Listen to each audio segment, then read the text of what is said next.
Contrast Uncut, yeah, you know that's us. Where we only speak the real and the real rock with us. Where we motivate the people and politic on success. Oh no, we ain't DJ Khaled, but they swearing we the best. Contrast Uncut, contrast Uncut, contrast Uncut, contrast Uncut.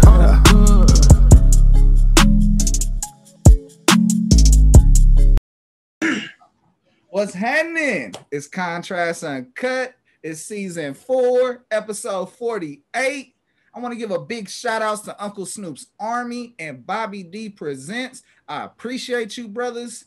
It's your host, Zylo, aka DJ Juan Dollars, like I won some money. Today, we have an incredibly dope special guest. Yes, I said dope 3 times because he's worth it all 3 times, if not times 10, you understand me? He's from the Lodge Grass, Montana, by the way of Phoenix for the interview today. He's a Native American rapper, singer, songwriter, recording artist, social media influencer, and trendsetter.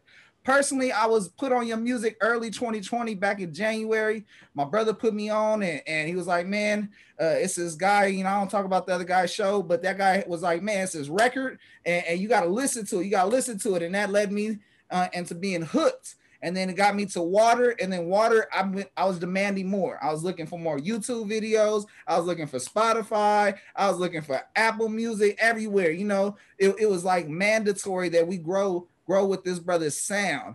And like millions of others, they're all hooked too. This brother has an abundance of talent, an amazing voice. He's known for his eclectic melodies, heartfelt emotions with reality to mainstream approach. His sound reaches so many genres. There's no box to put him under. He can go from rap to rock to R&B to emo music to a crossover pop sound. He can even get you some pussy if you let him play the music for you. He reaches the target crowd, 15 to 19 years old. He understands where the money is, where people's brains are going, where it's OPM. And he excels with pure intentions of love and passion. And each word he puts on wax for a record. I mean, this brother's videos is like a Netflix binge. You just want to keep on watching it over and over again. I know he has to be involved on the creative direction side of these videos. Shout out Shot by Truly. The music in the video goes hand in hand. And if you don't know who I got on the show by now, it's all good. We got all episode to chop it up with the brilliant mind behind hits like Water, Brand New Sin, Lost You, and many, many more. Rezcoast Grizz, everybody. How you doing, bruh? Man, good, man. Just blessed by God, living life right now, you know? Yes, sir. How you doing, brother? Bruh, same boat, bruh. Blessed, progressing daily. You know, put one foot over the next and see how far I get. Absolutely. That's how I got to be. Man, Grizz, what's a normal 24 hours for you, bruh? Normal 24 hours. That's actually kind of crazy. I recently started getting up at 6 a.m. At 6 a.m. in the morning. I want to wake up before the sun rises, you know. I like to wake up in the morning. You know, my alarm goes off, but I usually I get up before that.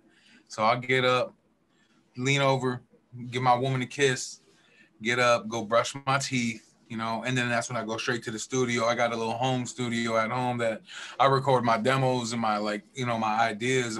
You know, usually I wake up with a fresh melody and then I'll just go put it on wax real quick and then tuck it for the big studio. After that, like, once that's kind of going, that's when I kind of go get my coffee, you know. Usually I'm a regular guy. I like Folgers, you know what I mean? I got to go too hard. But recently I've been kind of getting into, like, there's these stuff called, like, Neuro. It's a brand called Neuro. They make drinks and like for chilling, for relaxing, for waking up. So I get some of those. I always got to make sure I drink my water. So I always fill up my hydro flask. I always get that going. And then usually that's about the time my girlfriend wake up. So I'm like, where do you want to eat? We go there. We go figure out something to eat. Squeeze in a little bit of shopping, real out of my style. I like to switch up the stuff, you know. So when I get the chance, I'm like, all right, let's go check out, you know, the department stores. Let's see what's hitting, you know. And if I find stuff, I'll take it, go back home, and then, like, the rest of the day, I'm staying in the studio, you know. And then I, you know, brush my teeth, get ready for bed, redo the whole thing in the next morning. You know, bro, I like to ask that question because a lot of the time people think they want to be something. People think they want to go somewhere. People have all this, hope that they're going to take off on this plane and land somewhere, but they don't realize how much work goes into arriving at that destination, arriving to this product that we see that we want to hit press play on. And they think the stuff comes overnight. The only thing that comes overnight is some sleep. Damn it. You got to be sleepless dreams in this motherfucker. That's what I'm saying. Yeah, absolutely. I really like I really like the idea of just kind of like getting up and just going at it. You know, I used to be a really like late night type of dude and like just being I realize that I get a lot of my work done when it's like there's a lot of light. Like in my studio, I remember I decked it out. I got LEDs, all of that, but there's nothing more than I just like opening the windows and just kind of like keeping it like airy, keeping it light and stuff. So that's kind of like how I work, and that's kind of like my vibe, you know. Hey, Grizz, I gotta tell you, time's the most finite thing we have on this earth. I gotta tell you from the jump how much I appreciate your time, fucking with me, fucking with the viewers and the listeners. Thank you, bruh. Oh no, I'm honored to be on here, man. Appreciate you for having me. It's awesome. Come on, come on. It's been a long time working, but that ain't none of my business or their business. All they gotta know is we here right now. We're here today. Hey man, God's blessing me. I'm blessed and highly favored, man. You know, and man, we just recently partnered up with the homies over at EQ, so they're letting me kind of do my thing. So I was really excited about that. So again, I can't complain, man. I'm blessed and highly favored, and it was a lot of hard work, but you know, you got to get it. You got to be up before everybody else. You know. Well, come on. I want to shout out EQ Distribution. I'm looking forward to seeing all of Bruh's music because I know the videos is out, but we need a place to stream them to now. You know what I'm saying? So I think we're going to have a home here soon for a lot of them records. We keep on going to YouTube and running up. Absolutely. Yes, sir. Let's get it. Bro, I got a quote. Let me know how this quote relates to you, or if it doesn't, the idea is I want you to talk about it. Are you ready? Let's go. If you associate yourself with peer pressure or complacency, you're destined for failure. Kevin Gates. He dropped the ball right there.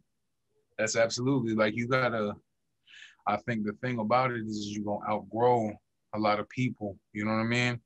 If you really want to be in this, you got to realize that you're wired different, and everything that you say, a lot of people won't get it. They gonna, I remember all my life, I'd hear like even family be like, yo, you still doing your little rapping thing. You still doing your little rapping thing. Well, my little rapping thing paid for my house and paid for my car. So like, I don't know, being complacent is not it. Like things fall in and out of fashion with me really quickly. You know, like that's the idea of complacency. If I get stuck in one thing, I'm gonna go crazy. I always told myself I want to be a novice at everything that I do. Everything that I do, I want to be trash at it until I feel like, I'm blessed enough to be good at it. And once I feel like I'm good at it, I'm like, all right, what else is we doing? So that's that. Yeah, that was a really good quote. Shout out Kevin Gates. Yes, sir.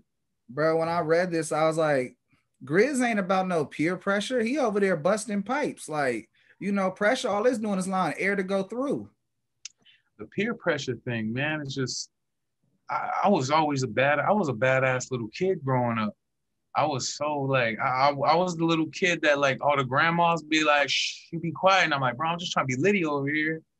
If y'all ain't litty over here, I'm gonna go over there, I never let nobody peer pressure me into anything. Like, even with like, down to like, what is we listening to? Like, I had like homies just listening to what was like popping nowadays. There's nothing wrong with it, but during those times, I was listening to like George Strait. I was listening to like old country music. I was listening to like Mary J. Blige, like just some crazy, like off the wall. I really like those kind of artists, like the superstars that like did what they always wanted to do. Prince, David Bowie. So I was like, I feel like when I've grown up, I was like, I want to be that. I feel and I resonate with that because they do exactly what they want to do.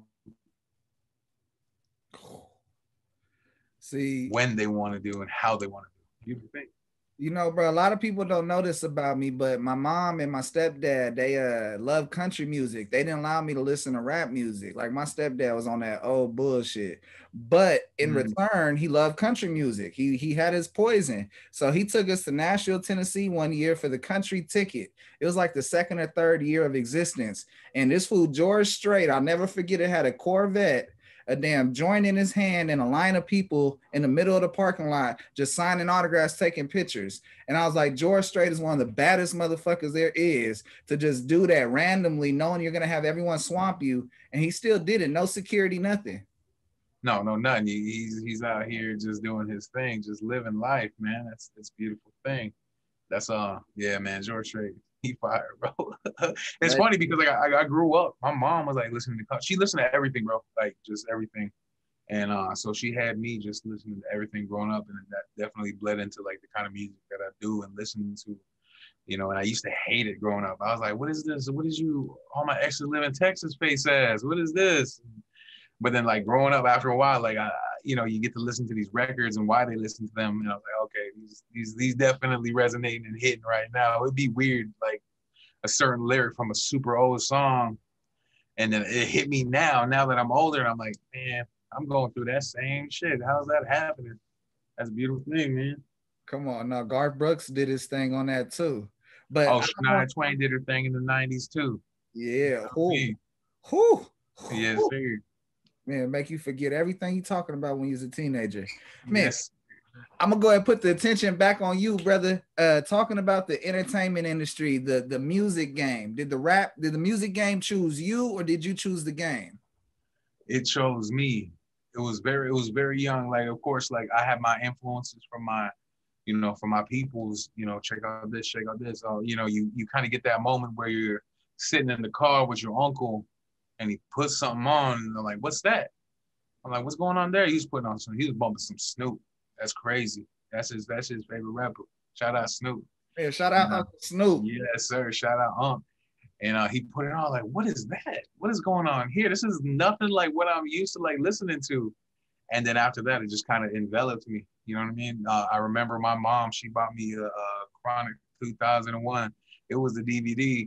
And she thought it was litty. She was like, "This is dope." Didn't realize it was mad titties in the whole like documentary, whatever that was. And I was like, "All right, this is what we is, then let's go."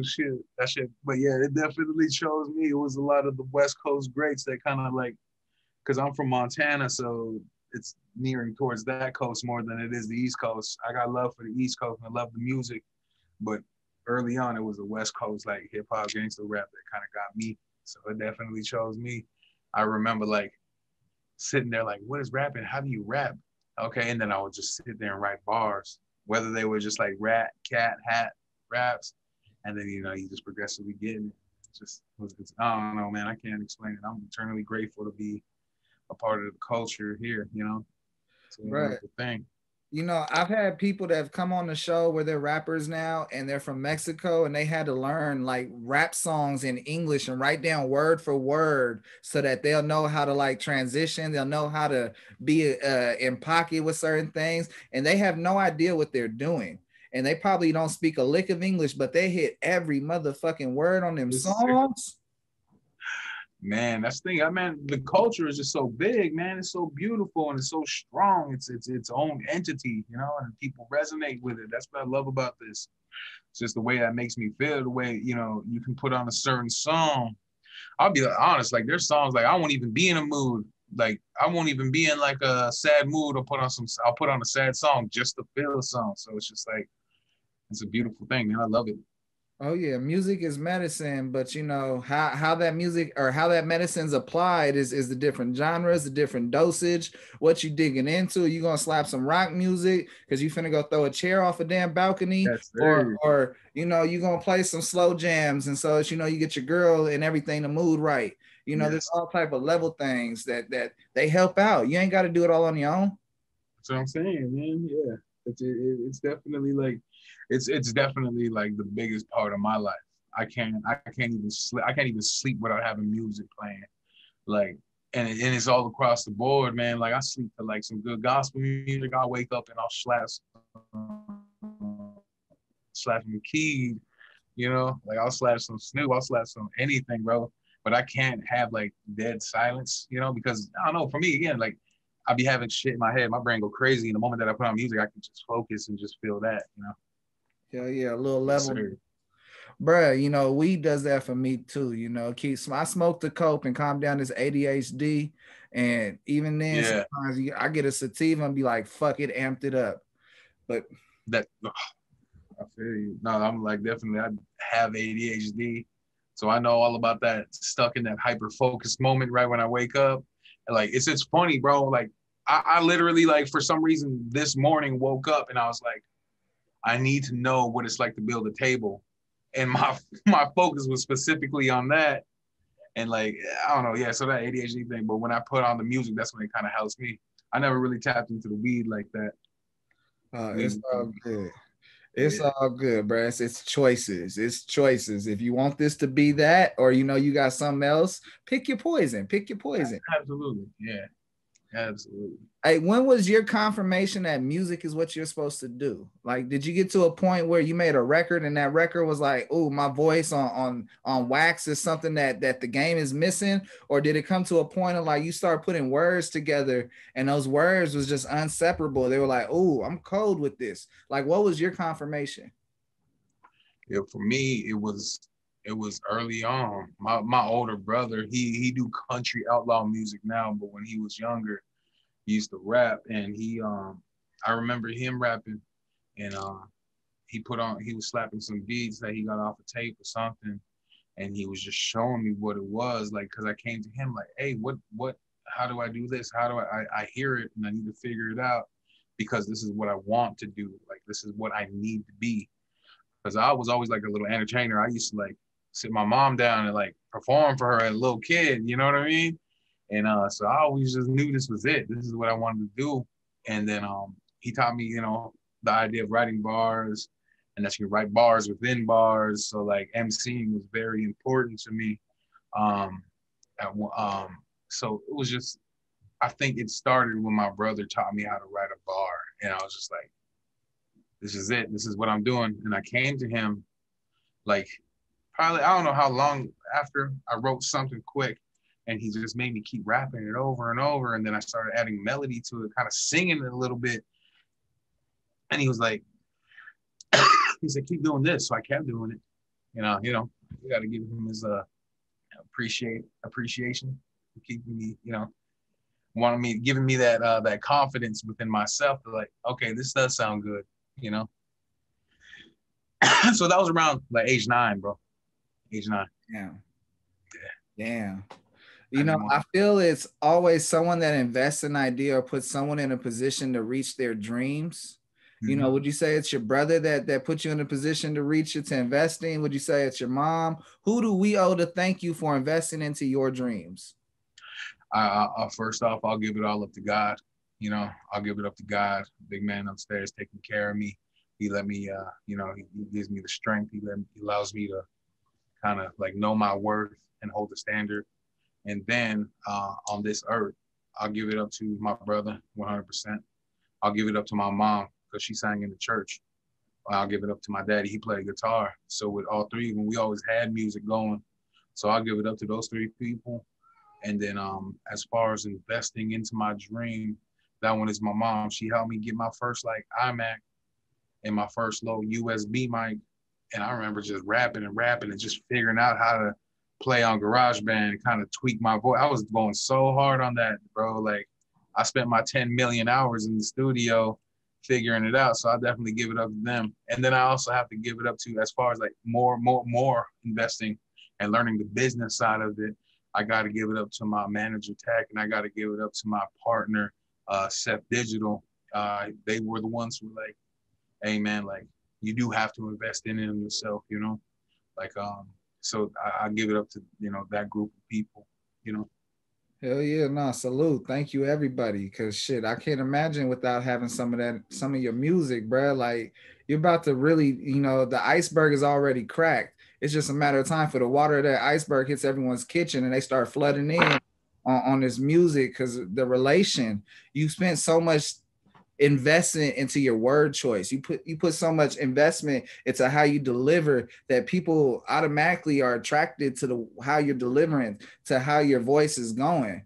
And it's like, I feel like you're living in your purpose. I feel like you're doing what you're supposed to do with your life. That feeling of passion leads to a vision. That vision is driven by a law of attraction, manifestation. What can you tell the listeners and on your journey to manifestation, where we're at today? I always said I was gonna do it. There was no plan B, There was no plan B whatsoever. And I told myself I didn't care how long it was gonna take. I was gonna get there regardless.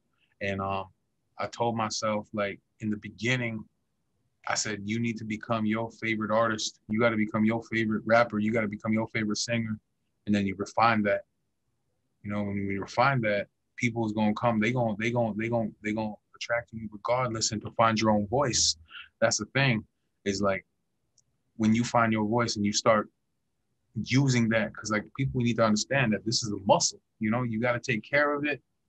So the more you work at it, that's how strong you gonna get stronger. You go to the gym every day, you gonna get stronger. You ain't gonna get weaker.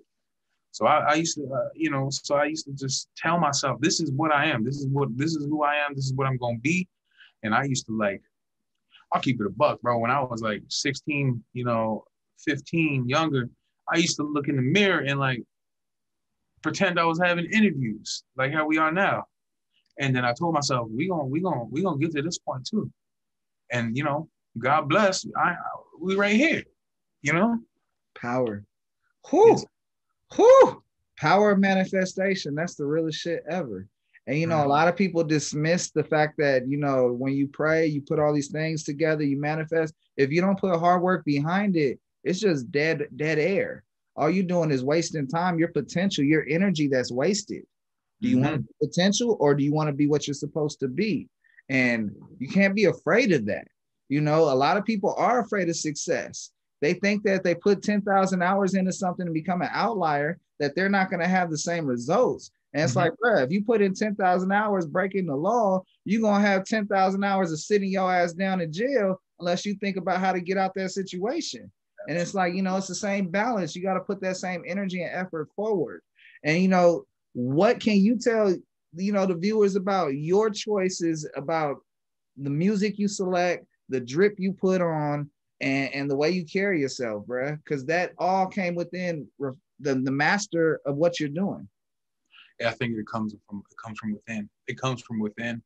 And I like to give a lot of, let's say the style, I'll give it up to being a Native American, because Native Americans, we wear our spirits outside. So that's why we wear regalia. When you go to a powwow, you'll see them with these beautiful flamboyant pieces on, and that are decorated specifically to that one person that's wearing our spirit out. So whatever I put on is whatever I'm feeling that day, and I just I like color, I like prints, I like patterns, and I love standing out. Being a Native American, you're very flamboyant, if that's the word. You like to wear what you feel inside, outside. And I feel as if though I feel like a very happy, crazy person, So it's just, it comes from within. And as far as the music that I choose, like I said, things fall in and out of fashion with me, but it does really quickly, But one day I'll be really just listening to bands like Against Me or Rancid, and I'm really just on a punk rock spiritual vibe. And that just, it flows through the music. The other days, I'm bumping artists I'm bumping Roddy, I'm bumping Tusi, and I'm just like, man, that vibration over there is beautiful as well. So I always allowed myself to be able to go to different tables and respectfully go and go and sit there, And it's just, that's the thing with music, is with all the politics aside, with all the street shit aside, with all the this and this, at the end of the day, it's all about the music that you can create, the music that you can share. I put everything to the side and I say, everybody's invited to the table, bro. And as far as Like that's just how I like to live my life, you know? Whew. Bruh, you know, in 1990, cross genres was not something that was done. And you've been able to go ahead and make a gumbo pot of genres. Yes, And sir.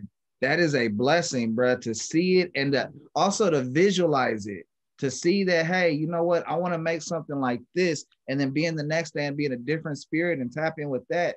That is a gift, bruh. So many people get caught up on one thing, and you got a Rolodex of sounds that you could go ahead and feel and pull out. I would say that's definitely the spirit of like Michael Jackson or Prince or Bowie, where they just, you do what you want, man. You go about it. You're gonna stick out like a sore thumb, but you know, person that sticks out their thumb, bro, they hitchhiking, they're gonna get to their destination, sir. You Come know? on, come on, come on, come on. Bro, what has been your most rewarding moment so far in the game? Man, it's like on like a personal level, being able to pay for my mama's hospital bills. You know, them things be stacking. And then, but like, because you know, when the bag came in, shout out EQ, yes sir. I was like, I have to get my priorities straight. I need to take care of business. I'll take care of my business. I'll take care of, you know, my faith, and I take care of my family. I get them all taken care of. Then the rest, I can have fun. You know what I mean? Like I can, you know, I can start investing. I can start doing this. But I remember just hitting my mama's hospital bills, and she was like, "It's this much," and I was like, "Boom!" Pulled out my phone.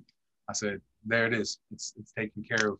And it was a quick moment though. It was a quick moment, and she just was like, she was like, "Whoa," and she was like kind of like choked up, and she's like, "This is like unreal," and I'm like, I said, "It's been unreal until it became real, ma." You know, so that was one of the most beautiful things.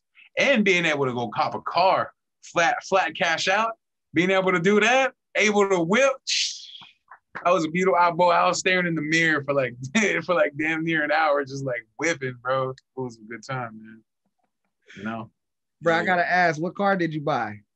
I got an SUV, a black SUV. It's just a nice little black SUV. Ain't nothing crazy. Nothing crazy. I'm a big boy, so like I wanted to go for. He wanted the Hellcat, but I'm like, I don't know if I could fit into that, John. So I was like, you know, and plus I'm like, I'm a Montana boy, so we like going out we like driving out, we like hiking, we like all that. So, you know, when I'm not in the studio, me and my girlfriend and my brother will like just load up and we'll just go, you know. So that's, you know, you got to go take that time with nature. Hell yeah, it's highly recommended. You understand me, bro? What is some things that people have fucked up about Native Americans and rapping? I think what did they fuck up with Native Americans and rapping? That's a good question. I think we're not listened to, but I think that's like all across the board. Like that's beyond rapping, you know. That's beyond rapping. Is just we have a really there's so many tribes out there. It's really hard to like speak on every single tribe.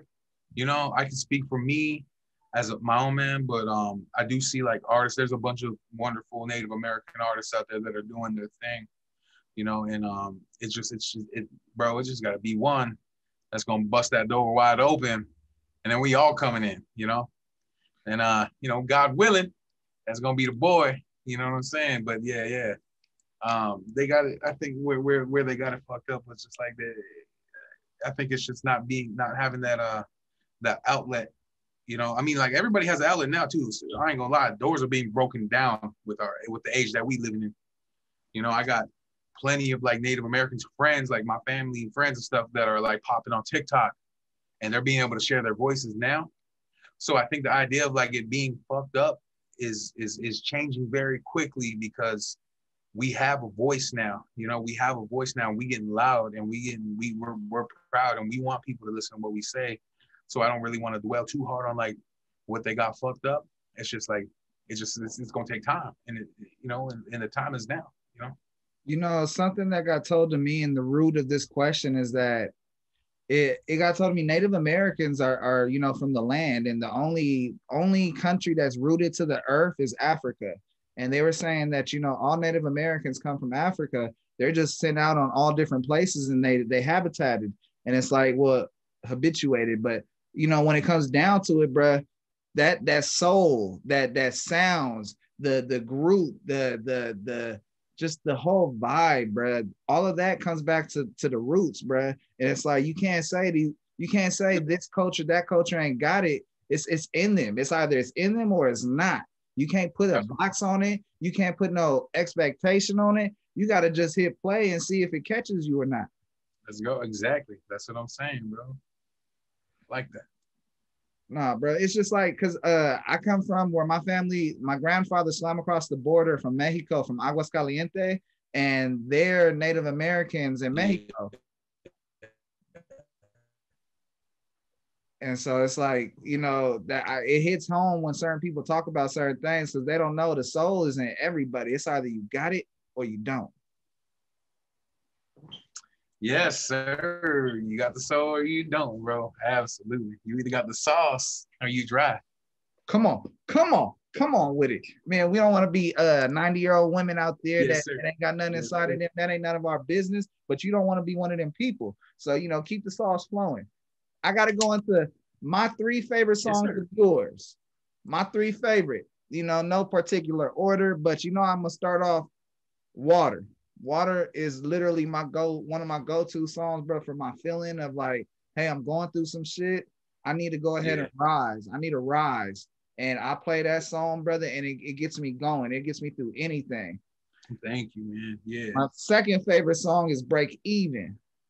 Yeah. And I'm going to close out with, you know, I love Brand New Sin. That is my shit. Yeah, so them is my 3 favorite songs that I can go ahead and press play on any moment. I recommend anyone that listens to this brother from this interview, you don't know who Grizz is, you can hit play on any 3 of them records and you will fall in love with the sound. I want to ask you, what is your 3 favorite songs of yours that you've done? My 3 oh man, it's hard to choose. But yeah, mine is the number 1 is Water. That one it's a special record, man. It's a special record. The song, again, every so often I like to say that the song was already written and you kind of choose and pick and choose. It just happens. Like the song will write itself, bro. That song was written in like 15 minutes, you know. I remember hearing that beat and I just had that feeling. I had a conversation with my manager and good friend. We had a conversation and, you know, I don't want to go too deep into it, but it was a very eye-opening conversation that we had. And it kind of like, some magic happened, some spark just happened. I don't know what it was, but the next day I found the beat and I was like, this beat fire. And then I was just like, I'm searching for the whiskey, but I'm searching for water. And I was like, all right, I was drinking all this whiskey, but I'm searching for water. Cause sometimes I like to I'll hit record and loop that for 100 miles and just kind of mumble all my lyrics. But then all of these things start getting put together. And then it just came together very quickly. The lyrics were all there. The melodies were there, but the lyrics just started flowing. And then it happened. So Water, definitely. I like 100 Hells was one of my favorites. That like it was just a really it's another one. I think it's my most magical moments that mean the most to me, where the songs just wrote themselves very quickly. So I would have to say that. And then I like Rock and Roll. Rock and Roll was fun for me because it was a slower beat. It kind of allowed me to kind of show off my the vocals. You know, I had this idea one morning and I was sitting there and I was like, I want to write a song with like 3-4 people in it, but it be me. And then I started changing the textures and the tones and the everything, and that was just a really cool moment. And so yeah, those three are definitely my favorite. Whew. Yes, sir. Bangers. Yes, sir. Thank you. Hey, you know, are you gonna do a band and a DJ? You know, when the world opens back up and you take off on the tour, EQ, make sure y'all run this brother a tour. He gonna sell out. I'm hitting the ground running the moment they let us open, man. I was like damn near about to like start throwing illegal house parties and just do some of those joints, real quiet thing. Everybody just make sure you mask up. You know, I was about to start doing that because I know the world is hurting for live music, man. Like you gotta have those, bro. But yeah, I'm definitely like really excited and would love to just jump on tour and just start working and having fun, you know. Are you gonna have a band and a DJ, or just a DJ or a band? What's gonna be the setting if you can afford to put everything, all the right pieces? I'd be one the band, bro. I'll be one of the band. I remember we went to in Vegas. We went to Day in Vegas. I forget what year it was, like 2019, 18. I forget what it was. But rest in peace to the man, Juice WRLD. He had a live band, and there was just something about it that was like, it was hitting, bro. I was like, that shit, I need that, absolutely. And again, I grew up on punk. I grew up on, like, I really love rock bands and shit like that. So, like, definitely having a band with me, that's the move. So I could definitely choose a full band. Yes, sir. Man, whew. No, I can't wait for that day, brother, because you got so much energy. It's hard to contain. And it's like, you put that band up there, it might give you a little bit of blocking space where it's like, all right, I don't want to go this far and I don't want to go that far. But you don't. That's what I'm saying. Yes, sir. I definitely, like, I would love to start pulling out my acoustic guitar too for them sets. You gotta want to give them a little up and down. You want to give them a journey, you know what I mean? So I'll pull that guitar out real quick, bust me out a Green Day cover, something fire. Come on, man. I'm gonna put a pause on the entertainment side of my questions. I got 2 segments, and one's an awareness segment. And you know, it's a hot topic, and I ask every guest this question, so I don't feel like I'm isolating you. But you know, it's real. You know, out here in these streets, you got to know how to move. You got to know how to act, especially when the red and blue lights hit you. That high beam hits the back of your neck, and you hearing the blurt sound. We getting pulled over. I ask every guest when's the last time they're pulled over, and what's advice they can give to get through the situation so that they can make it out. Oh man, yeah, that's a heavy one. I got pulled over. Bro, it was a couple years back. I got pulled over because, well, I wasn't obeying traffic laws. And you know, man, he pulled up on me, and you know, God bless him, it was a fairly safe interaction that time, you know. But I don't know, man, as far as like just getting pulled over and you see the cherries and berries going on. First off, tuck your fucking blunts. You know what I mean? Tuck all that shit. Just make sure that you're good. Yes, sir. Hit that. Pull out your little Dior cologne real quick. Man, bro, it's, and I guess, man, honestly, you gotta pray, man. You gotta pray that you come into, because we are in a time, and this time's always been around. We are just like in a time where just people be going out left and right, you know. Again, I always call down to God in any situation, you know, and I guess just go about your interaction and just hope and pray that this person that stopped you, you know, will give you the respect that you give them, you know? Yeah. Bruh, I appreciate you being transparent and dropping the gem right there, because a lot of people, they want to be so animosity. They don't want to give respect, and then they don't do the right thing and give it all to God. You know, pray, let it, however it's supposed to go is going to go. Be ready, be calm, be subtle, and get through as quickly as possible. You know, knowledge is power, but when you use that knowledge, it's a superpower. And ain't no better superpower to do than dealing with the punk ass police. Don't let nobody take you out of your fucking character, bro. You know what I mean? You gotta remain cool, calm, and collected, and, you know, move with the finesse of a gentleman, man. You know? That's real. Yes, sir. Grizz, I got my next segment. It's a little bit lighter on the topic, but it's gonna make you think, and it's gonna have a little fun. It's called Impulse Q&A.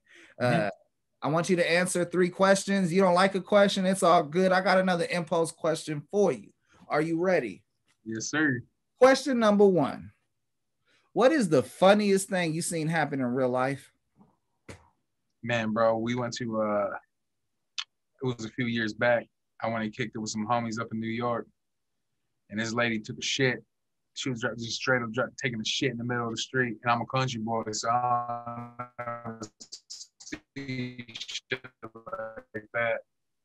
Bro, I was like, what the fuck is happening right now? Right here in the street? You cheeks out in the fucking street? That shit, I can't, to this day, that shit make me laugh every time I fucking think about that shit. And now, like, I'm numb to this shit, bro. Like I've been living in Phoenix, I've been going here and here. I'm like, all right, but now, like, yeah, at that time, that definitely was like, yo, what? Whoa. Damn, that's comedy. That's eye opener. Like that? Like that? Oh, man. Okay. Yeah. That's why they say New York dirty. Bro. Yeah. That's why they say these streets are dirty.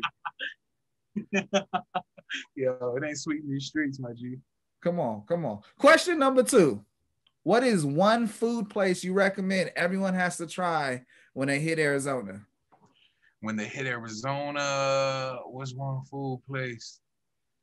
Bro, there's a place called Sushia out in Gilbert, Arizona. You got to go low into Gilbert area if you in Arizona. They be got some fire sushi. I'll be going, I'll be going over there. There's that's the one, bro. I like sushi, so that's my vibe. I love seafood.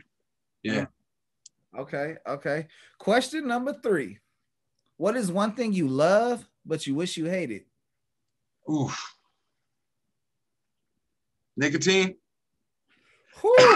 Nicotine, bro. Like, oh man. I started, I can't even act like vaping is any better, but yeah, bro, nicotine be fucking me up, bro. Like, if I could, I love it, bro. It's crazy because like I get excited when I get to go bust out a new vape, new this and this.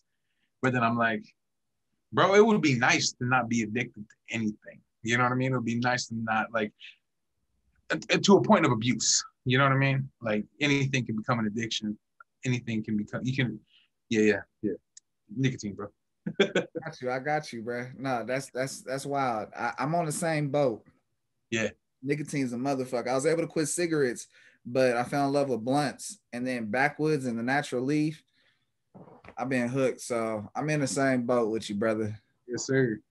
Grizz, man, you have survived my awareness segment. You survived my impulse Q&A. As a reward, the floor is yours. Shout out who you want to shout out. Run up, promote what you want to promote. I want to personally shout out Kills. I want to shout out Folding Arm Studios. I appreciate everyone involved, your team, for one, making this happen, but two, putting out the product how it's supposed to come out. Yes, sir. All righty. So first off, I want to say, shout out EQ for seeing the vision, man. And I want to let everybody know that Fraction of Heaven and Hold On are streaming everywhere. I want to say, again, shout out EQ, man. They backed by Rock Nation, ran by Jay-Z's A&R Christian. I want to say shout out to him. I want to say shout out Folded Arm Studio, Shot by Truly, Kills Agency, and Christian, Sweetness, and the entire EQ camp. And I want these motherfuckers to know, pay me in equity. Yes, sir. Woo! Woo! Say that one more time so they can hear you in the back. Hey, pay me in equity. Yes, sir. Come on. We trying to have mansions, you understand me? We trying to have all of that. And it starts off with the equity. And please make sure y'all invest into this brother. Y'all don't let nothing sleep. Y'all make sure y'all support EQ. Make sure y'all support anything that truly shoots, because that brother gets down. And man, I can't wait to see more from y'all. If you notice, my show is different. It's unique. They got segments over there, but I don't do segments like them. And I'm like, how do I close out with that same energy? The viewers knows it's coming. I'm going to hit you with it. You got any questions for me? Any questions for you? Yeah. I flip it on people at the end. Oh, okay. Yeah, absolutely. Let me see. When you out in Cali, yes, where's the first place that I need to go eat? First place you need to go eat. You got to go to Crustaceans. Crustaceans. Yeah, bro. They got the most fire seafood, lobster. If you want to have that pasta with that real deal seafood, that's where you need to go. The oysters go crazy, the Crustaceans. I've only been there once, and I'm selling it like I go there all the time, but I can't afford their asses. And I went there as a guest, and I didn't have to pay for my food, but that food was beyond me, and it was so great I could talk about it to somebody. So yeah, I recommend you go to Crustaceans. They in San Francisco, the city. They in LA. You know, it's definitely a spot you got to stop and try. If you don't want to go that expensive, that extravagant, you want to be cool, go to San Pedro Fish Market. That smacks. They got a crabby, what is it? Crabby, you know, just like SpongeBob. They got a spot like that. They got a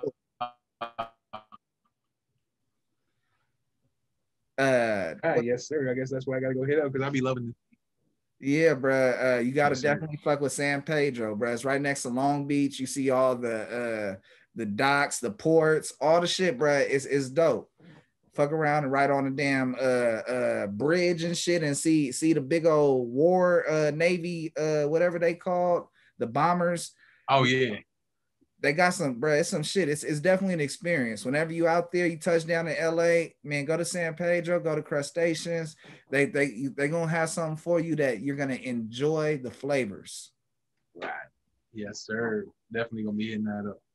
Bro, I'm gonna close out. You know, it's Contrast Uncut. It's season 4, episode 48. I want to give a big shout out to Uncle Snoop's Army and Bobby D Presents. I appreciate you, brothers. I wouldn't be able to do incredibly dope shit like interview Rezcoast Grizz and chop it up about his history. And his brother let them gems fly. I mean, he must have had a 200 round carrots in that motherfucker, and he just let a carrot go each time he let his mouth speak open. I must have thought he was putting some on wax on this show or something. This brother let them things go. I appreciate you, bro, for your bars, for your energy, bro, and for the love, man. I appreciate the love. More blessings to you. Thank you so much, man. God bless you. Get up. Yo, this is Rezcoast Grizz, and you're on Contrast Uncut. Shout out Snoop Dogg. Shout out Uncle Snoop. Shout out Bob. Hey, appreciate you, bro. Oh, so when I was young, crisscross, make them jump. Battle rapping for respect, my nigga. This ain't what you want. Can I kick it when I'm rhyming? Be a legend through Ebonics. Was a sticker boy. Felt like sticky. Man, I know you guys can't smell this right now, and I ain't talking about none of that other stuff. I'm talking about some of that good stuff, that smell good stuff. I think it's breakfast. What time is it? It's breakfast time. Make sure you tune in to Contrast Uncut no matter what you're doing. Whether you're eating breakfast, you're smelling good food like I'm smelling, or if you're smelling other stuff, we're good to watch too. Make sure you tune in. Thank you.